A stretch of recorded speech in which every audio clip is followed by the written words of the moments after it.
Talk and rock radio, where friends meet at the intersection of life, inspiration, and music. Here's your host, Rick Kern.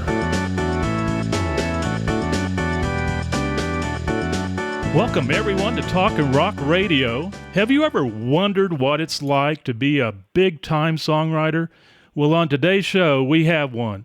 She's been named National Songwriter of the Year 2 times. She has received the SESAC Award for the Best New Artist, and she's been Grammy nominated. Welcome, my dear friend from Nashville, Tennessee, Karen Taylor Good. Hey, Rick. Hi. Hi, how are you doing? I'm good. That's quite an intro, though. Wow. Well, it's true. I only speak truths when I do this show, If you don't, it'll get you in trouble. So, Yeah. So how are you and Dennis getting along over there? We're good. Yeah, thank you for asking. Well, good. It's been, of course, it's been a 12 months like no other, hasn't it? Well, it has. It's been tough for all of us, and I know it's particularly been tough for you because of what's going on with COVID and everything. And at least you still get to keep your songwriting going, and True. That's at least something that it doesn't affect your profession that much, except for getting out there and performing and all. It certainly does, but at least you and Stowe can still keep your music, Right. creativity going, and hopefully in the near future you'll be able to get out there on the road and share it with everybody as you're so good at doing. Thank you. Yeah, next month, actually, we're on the road again. All right. Outstanding. Well, Yeah. I was going to, in kicking this thing off, I wanted to find out, I want you to tell everybody what your defining moment really was when you knew songwriting was going to be your chosen profession. Well, that's a good question. I came into the songwriting quite late, actually. I know that many of my friends and peers, picked up a guitar at age 11 or whatever and started writing songs. That was not me. I was a singer, and I knew that was going to be part of my life. And, I learned how to play the guitar early on because I wanted to be a folk singer. So I did that, singing other people's songs always, because to me, I thought songwriters were like from another planet.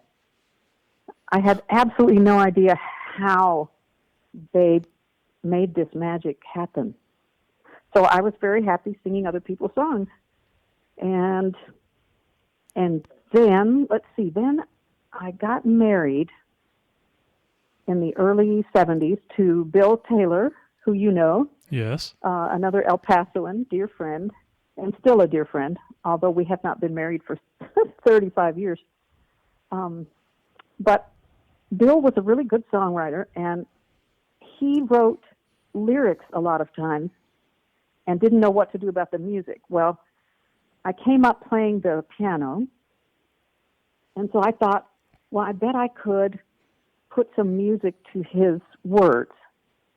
And I did that for a couple years, and that felt really wonderful. But again, I thought, I will never be able to write lyrics, because surely Bill is partly from another planet, because he can do that. And then Bill and I decided to go our separate ways, and we had a loving, friendly divorce, but it was very painful still. And I had all these feelings that I needed to express. And I just started writing words, and was shocked to find that I could write them in a fashion that they rhymed. And,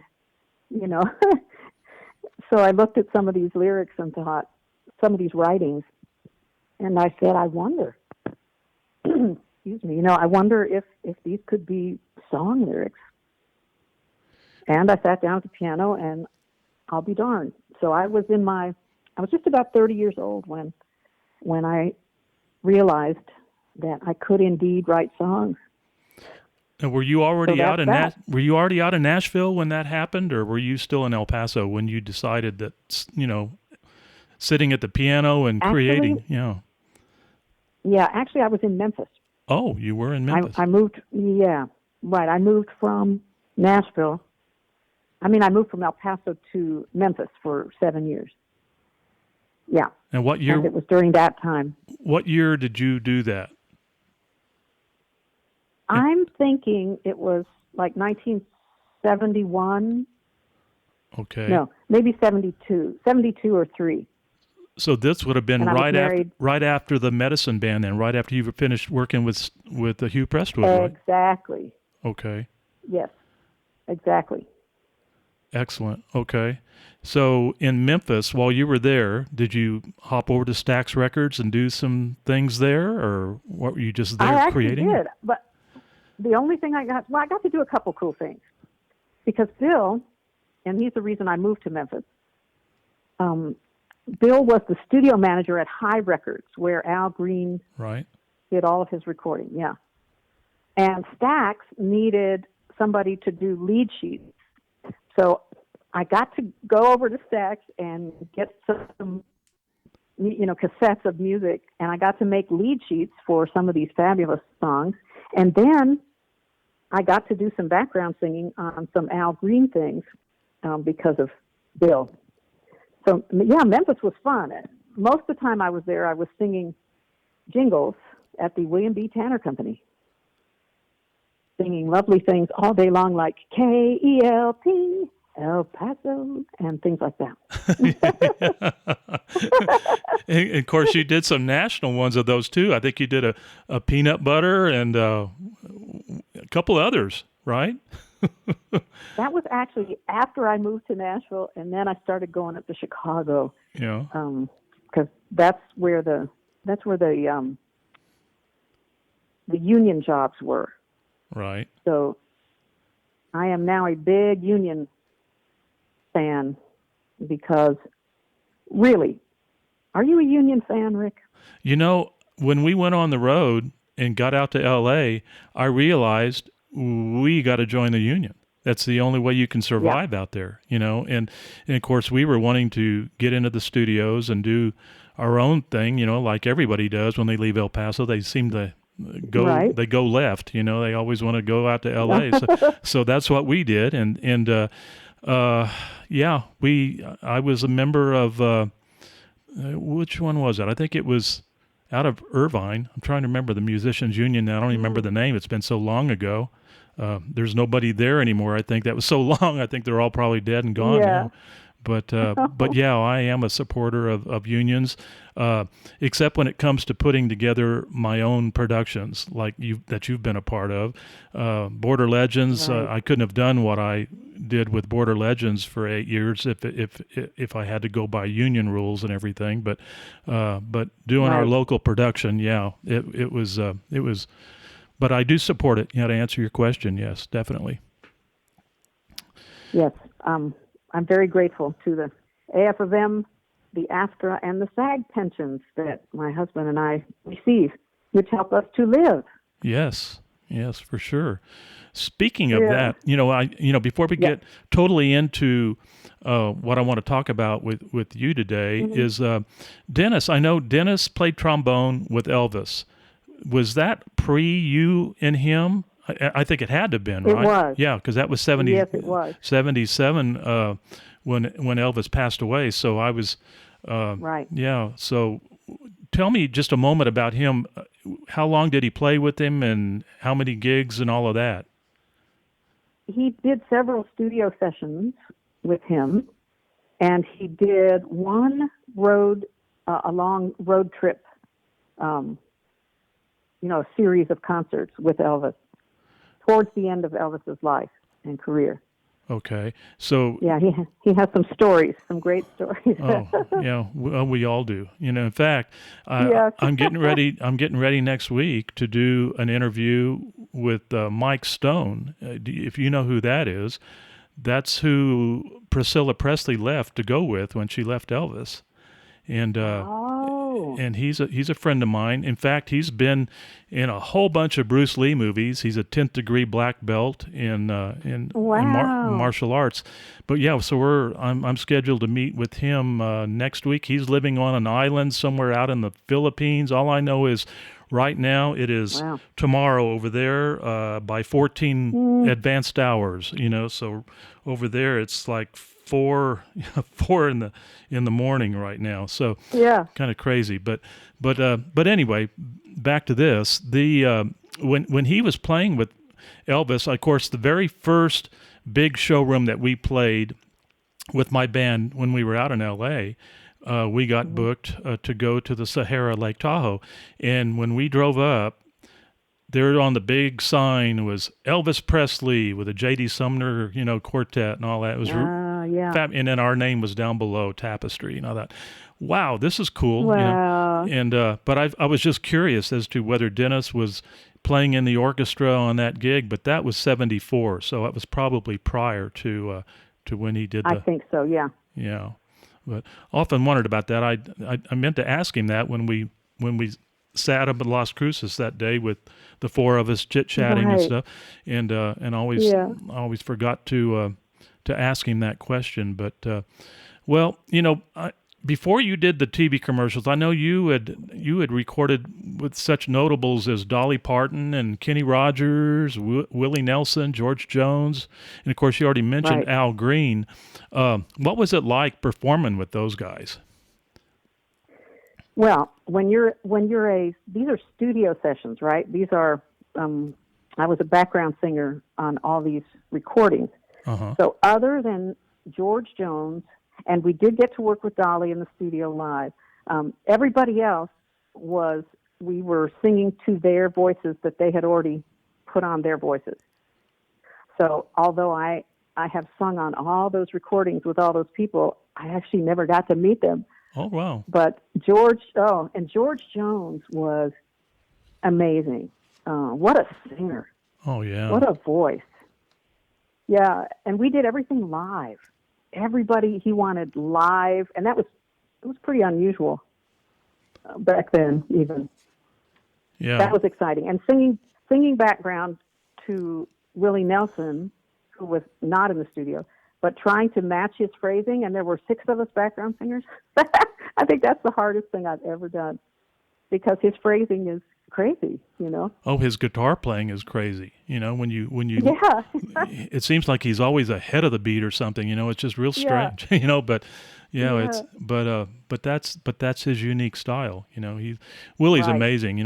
Our son's yes, he is a Getty photographer, and he's done a lot of sessions with Willie and over to his house and all of that. It's just been a great experience for him and being around him and everything. Sharon and I think we've seen him 2 or 3 times. Amazing. Never gets old going to watch a Willie Nelson concert, Yeah. Incredible. Well, the when you got Songwriter of the Year 2 times, what songs did that for you? The main one was How Can I Help You Say Goodbye? Okay. Which was a big hit in country music by Patty Loveless. It was also recorded by Laura Branigan and Melanie and Al Jarreau and a bunch of European artists. That's my biggest song, really. And that was number 1 for Patty, wasn't it? Yes. Yeah. And that's my Grammy-nominated song. Yeah. Oh, okay. And then, of course, you got the ACM nomination for the Best New Female Artist. What was that one for? What song was that? Well, that was just when I thought I wanted to be a country music star. So that was different. That was before I realized that being a songwriter in and of itself is a fabulous career and life and path. Yeah, that's back when I thought you had to be, on stage and be a star. Yeah. Well, you were. Well, yeah. I was attempting, but I was in it for all the wrong reasons, Rick. I really was. And I see a lot of that. I can't watch shows like The Voice and American Idol because they pain me. I see these young people who you can tell their whole existence is about wanting to be famous.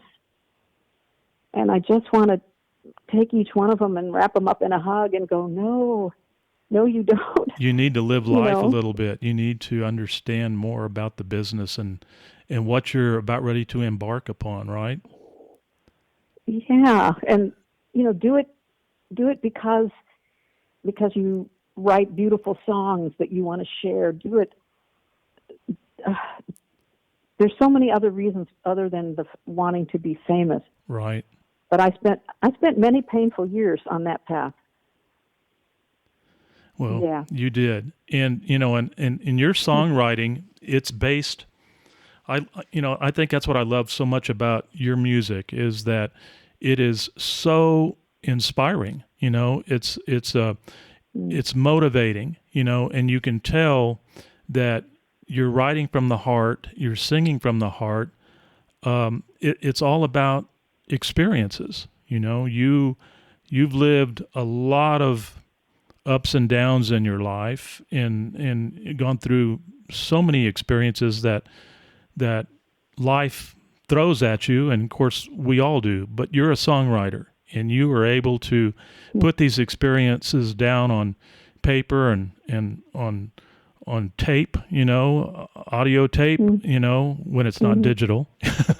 But right. It's just so wonderful to hear what you create and what you're able to produce out there, and it's no question why you're one of the top in the business. And I'd like to hear a little bit about the first song that I think I ever heard you do, and it means so much to me. Every time I hear this song, I literally chill up. I just break out in chills and think this is such a special song, and obviously it was for you because you get requests to do it a lot.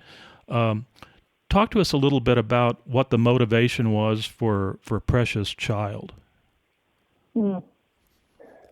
Precious Child is a song for bereaved parents, so parents who have lost a child, which is not my personal experience, but I watched my sister go through hell when my nephew Paul was murdered when he was 21. And I've just never even secondhand experienced something that painful. And my sister's life, of course, was just, it's a horrible thing for any parent to have to go through. And she was in a great deal of pain for a couple years. And she found an organization called the Compassionate Friends, which is a worldwide organization of bereaved parents who lean on each other and help each other through this horrible experience. So Bonnie became involved with them, and then she came to me and said she was helping their big national conference happen in Nashville in a couple of months, and would I come sing something? And I said, of course I would. And we thought about what, and by that time, How Can I Help You Say Goodbye had been written, and we thought about that, but it's really a song about a mother, it's very mother specific. Right. So I asked Bonnie to give me a day or two and see if anything would come. And this is not a way that I've ever written a song before or since, the way Precious Child was gifted to me. So the next day, I was up at the Waffle House with Dennis, and we were eating breakfast, and he was talking. And all of a sudden, I started hearing the song. I heard the lyrics, and I heard the melody, and I said to Dennis, please stop talking.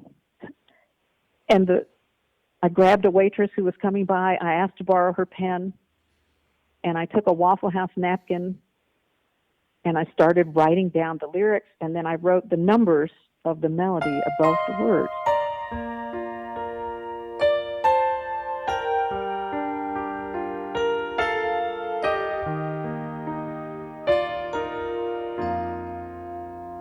In my dreams, you are alive and well, precious child, precious child. In my mind, I see you clear as a bell, precious child, precious child. In my soul, there is a hole that can never be filled. But in my heart, there is hope, 'cause you are with me still.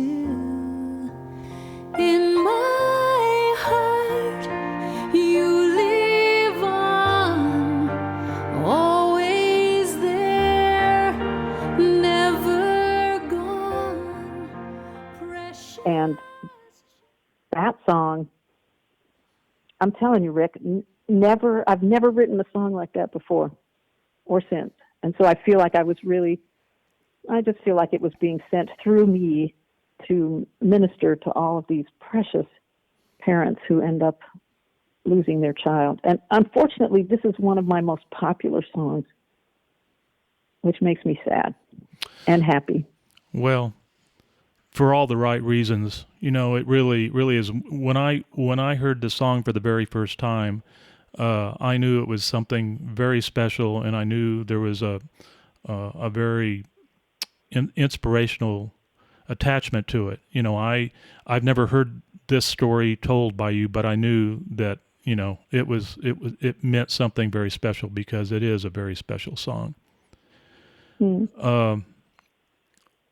Another period in your life that I know was really, really tough for you because you had just gone through it, and right before you came to El Paso to work with me on our Border Legends show, I know you were having some difficulties with your poor mom. You know, she was starting to fail and everything. Right. You want to talk to us a little bit about that song? Oh, you must be talking about On Angel's Wings. Yeah, that's one of them. Is that what you're talking about? Yeah. Yeah. How Can I Help You also is the other one I was talking about too. Yeah. Well, oddly enough, How Can I Help You Say Goodbye? Again, this was not my story. But this is the joy and the beauty of being a songwriter, because sometimes you tell your own personal story, but sometimes you can help somebody else through their story. This was a young man who was just starting to come to Nashville. His name was Burton Collins. And somebody asked me if I would write with this guy. They said he's a new songwriter and he's an actor from L.A. And I really didn't want to write with an actor from L.A. because I had all these preconceptions about that he must be a big egotistical jerk. And but I did say yes. I'm so grateful because Burton is a lovely guy, and it was his story. He said, Karen, I've had this idea, but I don't know if it would make a song. He said, you know, I was very close to my grandmother, and I was with her in the hospital, and she was getting ready to die, and she looked at me and said, she saw that I was having such a hard time, and she looked at me and said, Burton, how can I help you say goodbye? And he said, do you think that would make a good song? I was like, yeah. Wow. Yeah, I do. And 4 hours later, we wrote that song.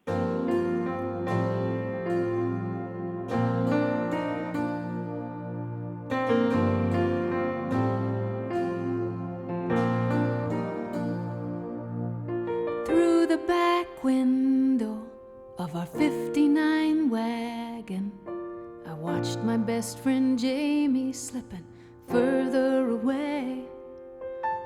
I kept on waving till I couldn't see her. Then through my tears I asked again why we couldn't stay. Mama whispered softly, time will ease your pain. Life's about changing, nothing ever stays the same. And she said, how can I help you to say goodbye? It's okay to hurt, and it's okay to cry. Come, let me hold you, and I will try. How can I help you to say goodbye?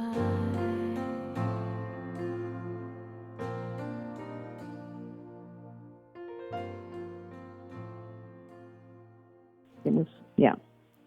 It's an amazing song. It really, really is great. I love that song too. I do.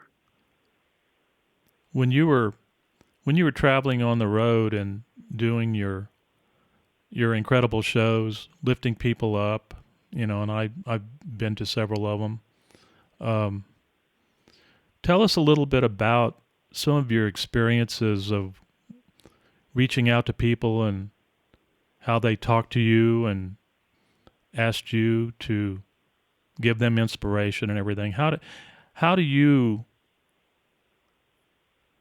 react to that, and how do you reach out to people to help them in a time of need, aside from just great songs? I mean, when you're visiting with them and everything, how do you get to that place where you can visit with these people on the level where they need help? Well, for me, it all comes via the song. You know what I mean? I'm not a counselor. I'm not a therapist. I don't have a degree at all because I'm a college dropout too. But I think that's what I'm so grateful for, the songs that have been sent to me and through me. Songs about, well, like Precious Child, like a song about losing a child. Or I helped my dear friend Lisa Ashman write a song about the child abuse that she suffered as a child, and that's called The 11th Commandment, which Collin Raye recorded as well. I mean, those are the kind of songs that when people hear them and perhaps they haven't had a chance to feel or grieve or talk about a painful experience in their life. And music is magic. It goes right in. It bypasses the head and goes right into people's hearts and helps them to feel and heal and talk about what they haven't been able to talk about before. So it's all about the song. I think what makes that so valuable too is it's not a one-shot deal. People can take that music and listen to it anytime they want, be fed by it, in a time of need.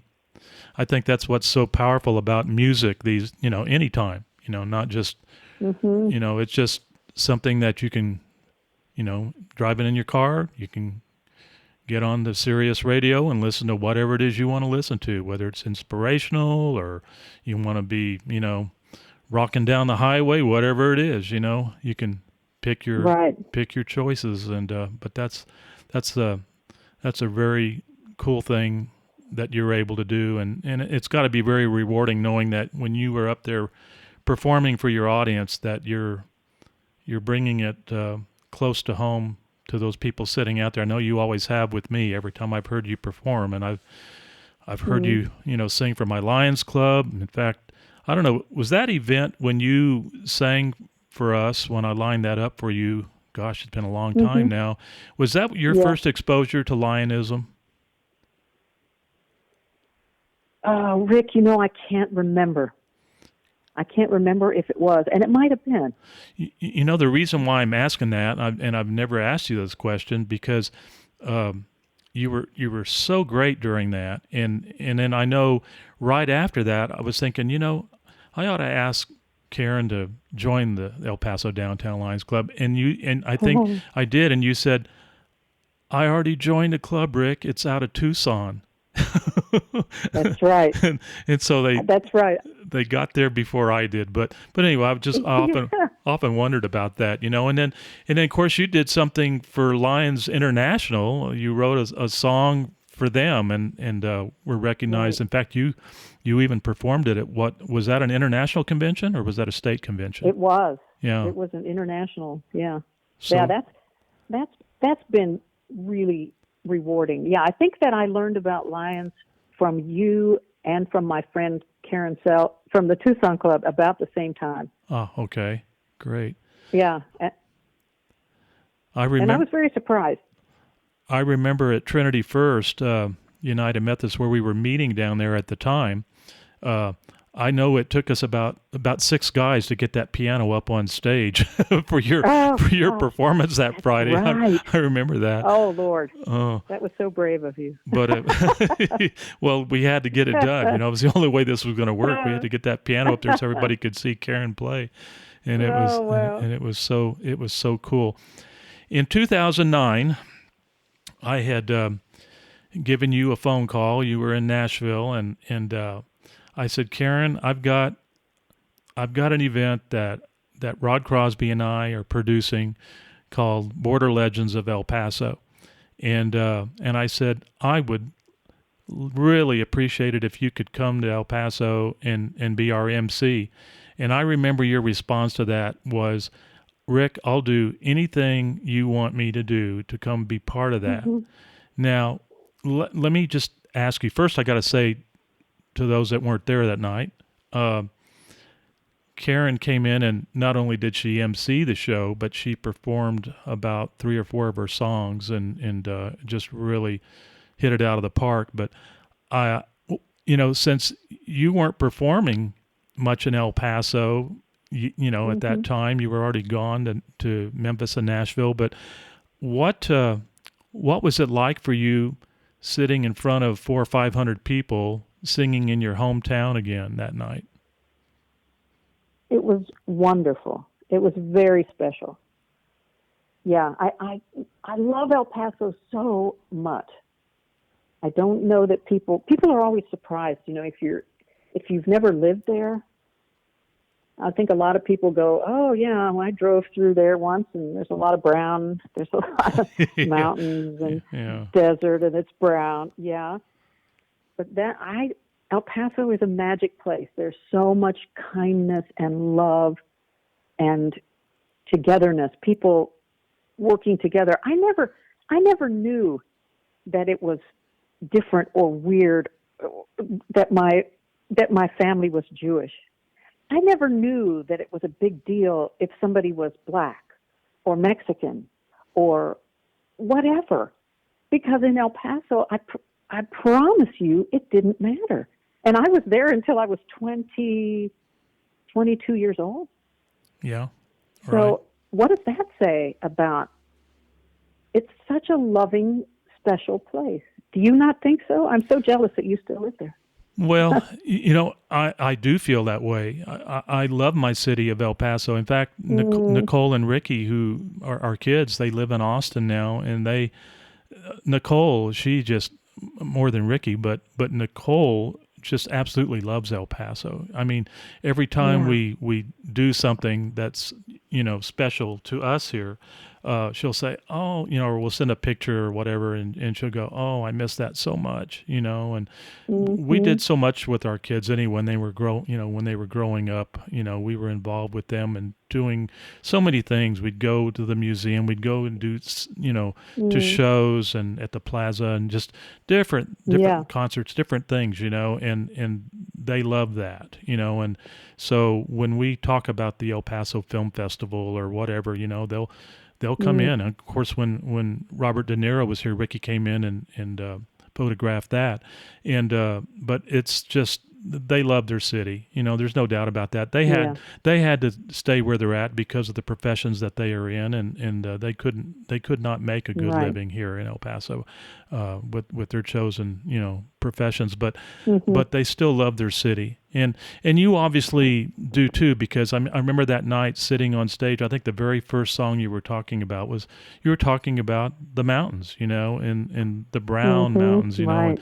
and I think you were responding to somebody, well, yeah, but they're just so brown. That was my husband. Yeah, your husband. Yeah. Where's the green?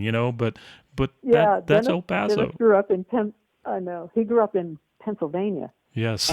And before I took him back home to El Paso, I was always talking about my mountains. Oh, my El Paso mountains, and I love them. I miss them. I can't wait till you see them. And we drove in and come up over the ridge, whatever. And he takes a look and he goes, "Well, they're brown." And I'm like, yes, they are. And they're rugged and strong and beautiful. None of this sissy green stuff.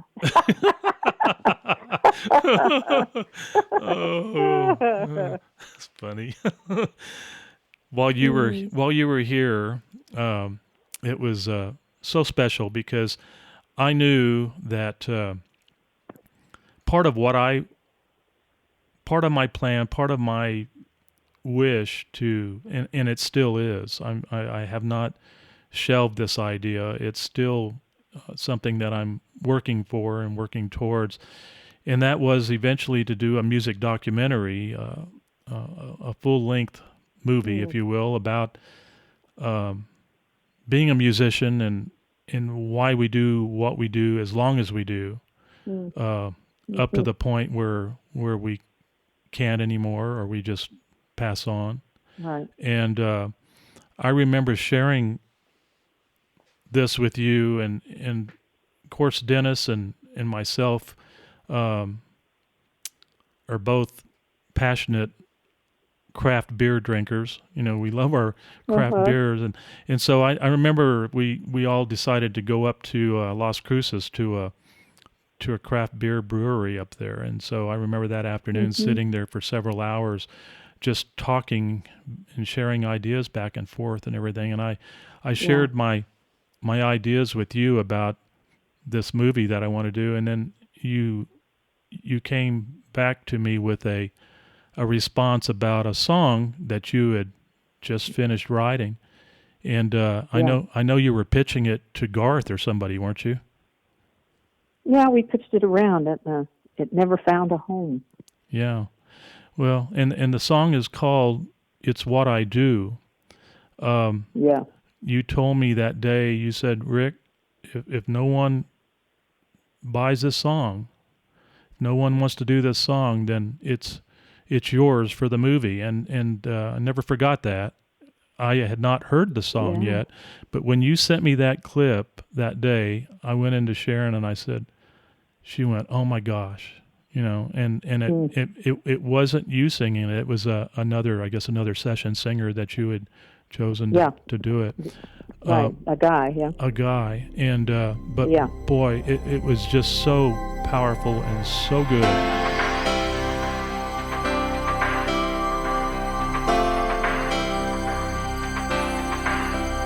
Some people call me crazy, say it's time to let it go. But I didn't choose this path, it chose me. That's all I know. And it shot me to the heavens, and it's dropped me back to earth. Some days I can't decide if it's a blessing or a curse. It's what I do, it's who I am, it's in my heart, out of my hands. It's my passion, it's my truth. I've got no choice, it's what I do.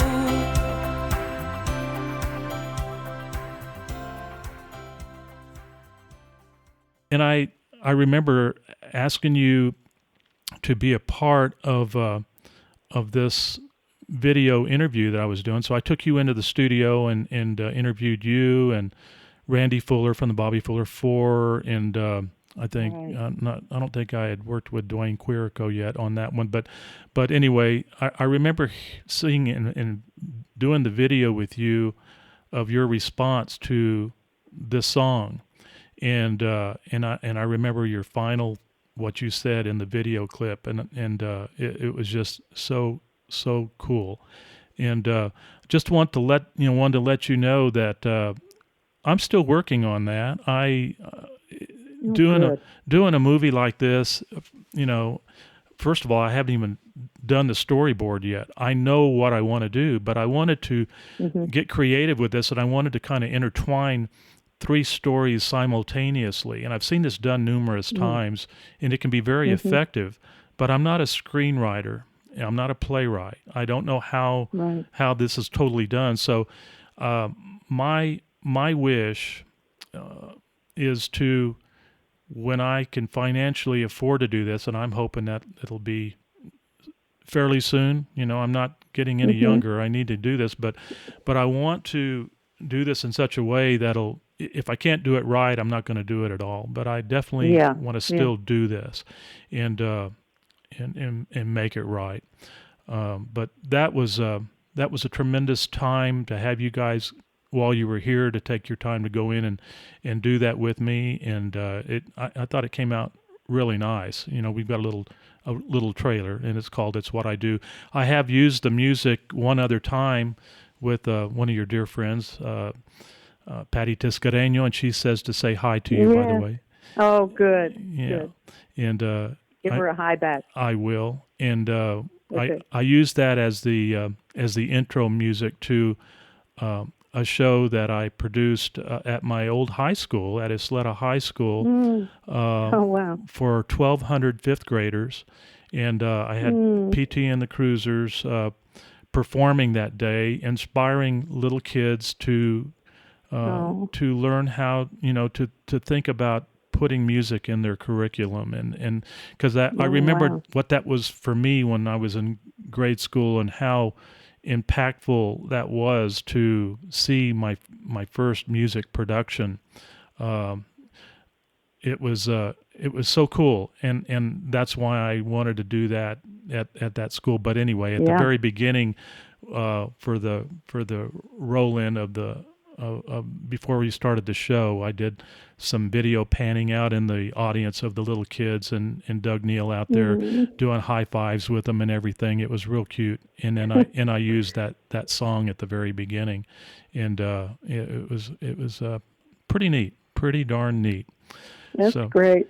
And you just reminded me that my whole music career and love of music and lifelong, that's all I've ever done, because it's what I do, started in El Paso, and of course started at Coronado High School.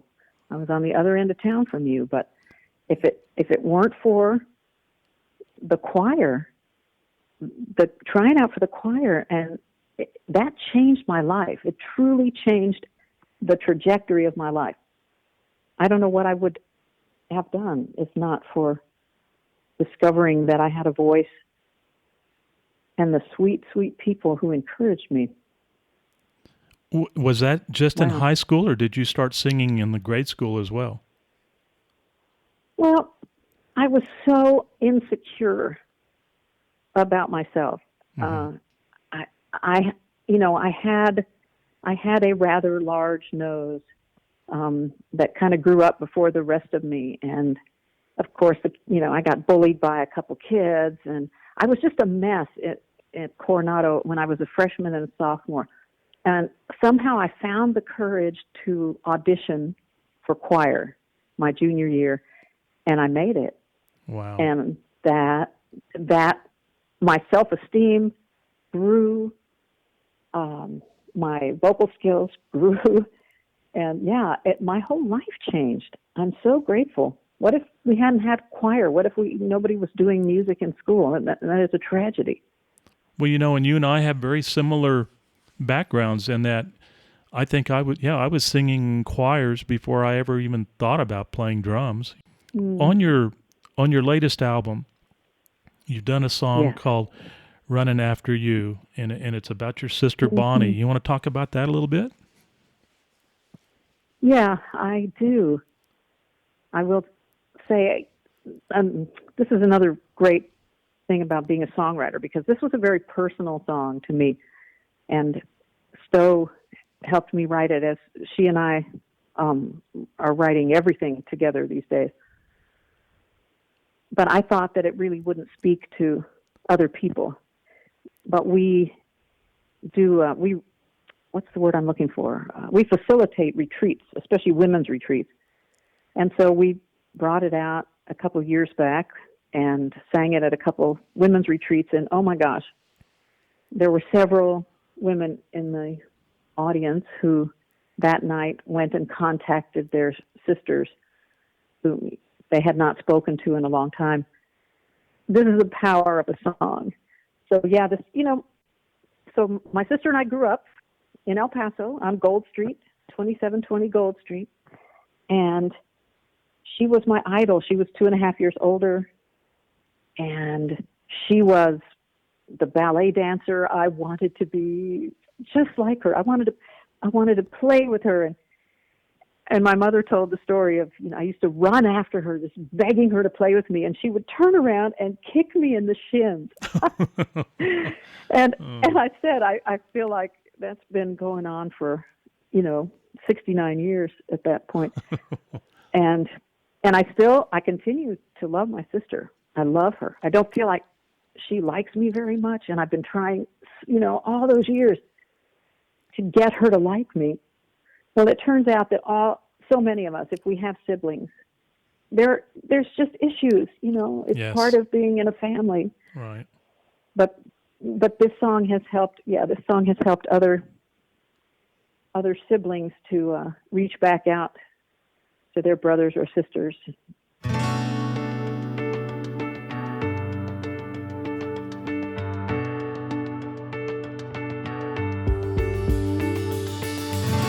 Pointed toe, pirouette, you dance so gracefully. Raven hair, statuesque, all I wanted to be. But you never knew how I worshipped you. Oh, the tears I've cried. I've spent my whole life running after you. I was always running after you. Maybe that's what I was born to do. Running after you.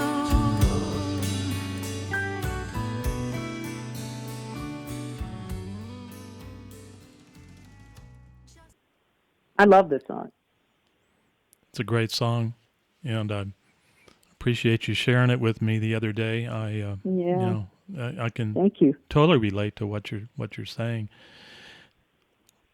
We're getting up to the point now where I would like to have you talk a little bit about what's happening with Stowe and your latest collaboration, what you've been doing for several years with her now, and how that's going.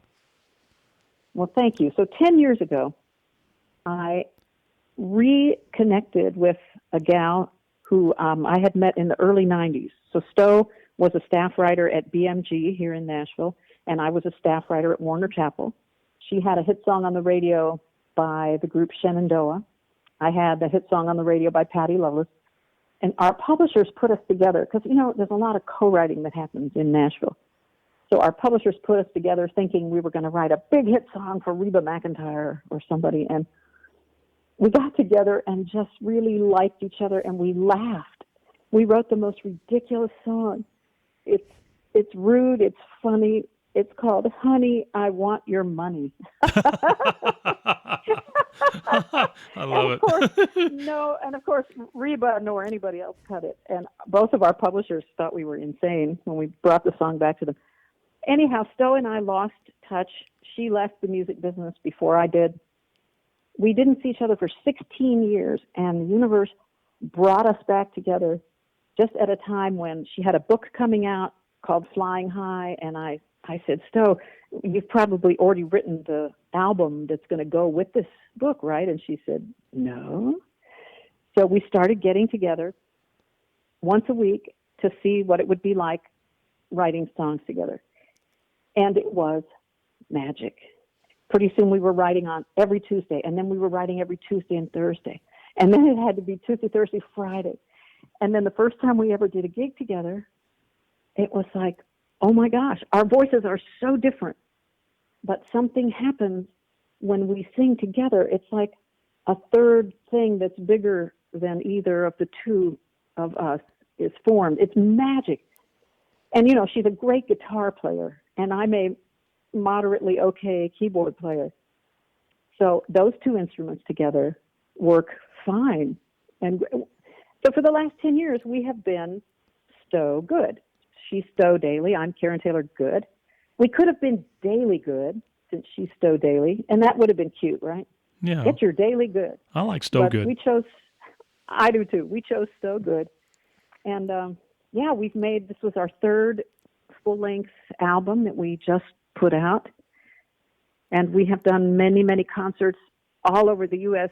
and the UK and Scotland and Ireland and Canada. And we actually can't wait to get back out on the road again. And, you know, we spent the last year perfecting YouTube, which is a whole nother thing. But, you know, our YouTube channel is pretty good.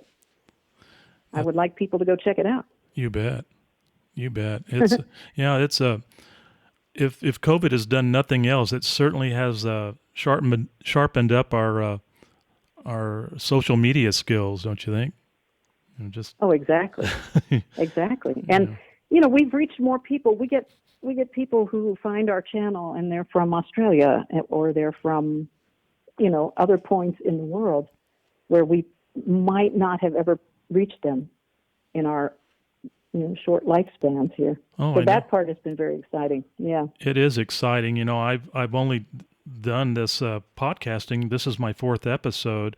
And but I tell you what, it's so powerful what's happening out there in the world of podcasting. I mean, I check about every other day to see what my analytics are and how it's going. And I'm already over in Ireland. I'm in Belgium. I've been in Italy. I've been in South America, Mexico, the U.S.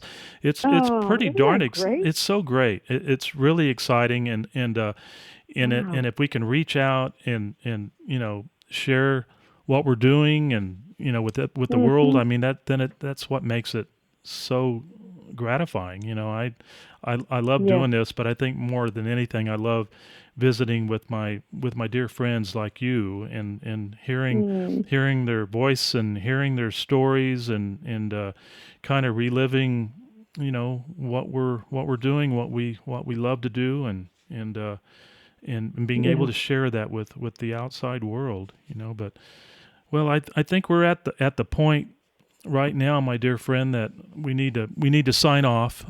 But I really appreciate your time with me today. I appreciate what you do and will continue to do. We support you 1,000%. And thank you. Thank you so much, Rick. Thank you, Karen. I really have enjoyed doing this show with you today. And say hi to Dennis. And hopefully we'll get through all this COVID stuff and be able to go drink some craft beer again. That'd be a lot of fun. You know? Yes, if we can also get some Gussie's tamales, please. Okay. We'll definitely do that. Okay. Well, good talking to you. Much love to you, Rick. Thank you. I'd like to thank everybody in El Paso today for listening to our show and outside of El Paso. The El Paso History Radio Show is very special to us. Also, Barbara Gibbon Bainey's Remember in El Paso When. The El Paso History Alliance and KINT 98 Radio for their interest and support of Talkin' Rock Radio. Tell all your friends about the show, because without you, our mission is only half done. This is Rick Kern saying, be kind to each other. We'll see you next time.